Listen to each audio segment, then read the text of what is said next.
ako mag-cover. Kaya ba na ako na-appreciate? But now, as what General Sandoval said, on the pursuit tayo, and then it will have effect as to the way we deploy our forces. Diba? It was just like what, 1.5 year ago. So talagang dapat bantayan talaga ng mga kaya. So for the information of everybody, after na ma-encuentro last February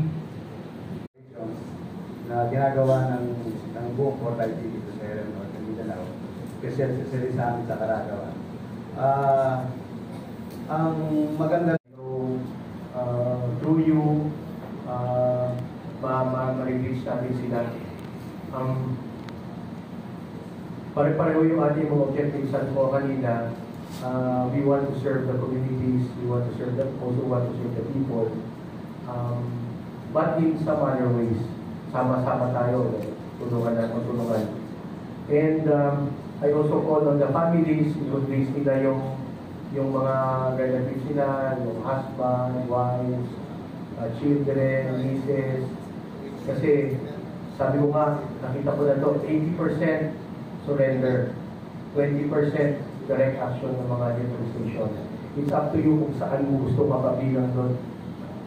Your choice doon sa 80%, 20%.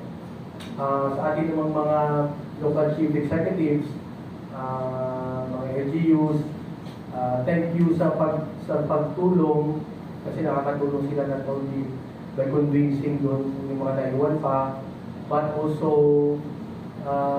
sa support na binibigay nila after na bumalik sa mainstream yung ating mga kapatid, yung mga friends rescue natin.